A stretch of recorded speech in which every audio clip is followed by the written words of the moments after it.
Hi there. Today, I'm taking you deep into one of the lesser-known and most unusual traditions in Chinese history: ghost marriages. It might sound a bit eerie at first, but it actually reflects some deep-rooted cultural beliefs. A ghost marriage is when a person who has died, especially someone who died unmarried, is married off in a ritual, so they're not alone in the afterlife. Most commonly, this happened between two deceased individuals, but there were rare cases where a living person was symbolically married to the dead. So, when did this tradition begin? The earliest written records of ghost marriages date back to the Han Dynasty, which ruled from 202 BCE to 220 CE. But the beliefs behind it are likely even older, tied to ancient folk traditions. Some rural communities are said to have continued the practice well into the early 20th century. According to belief, someone who dies unmarried may become a restless spirit.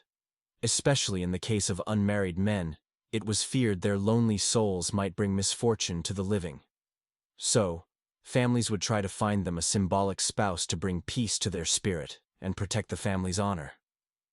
Sometimes the bride or groom was also deceased. Other times, a figure made of paper or wood represented them. The wedding ceremony would be held just like a regular marriage, with food, offerings, rituals, and prayers. Some families even signed symbolic marriage contracts, just as they would for the living.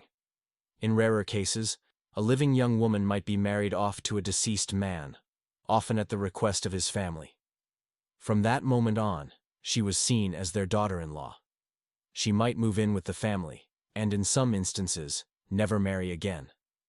Of course, this tradition wasn't without controversy. As time passed, especially with modernization, many thinkers and leaders in China criticized the practice. Today, ghost marriages are illegal in China, and attempting one is punishable by law. Still, it remains a fascinating part of history that shows how seriously Chinese culture took family ties, respect for ancestors, and the afterlife. Personally, I think this tradition isn't just strange or spooky.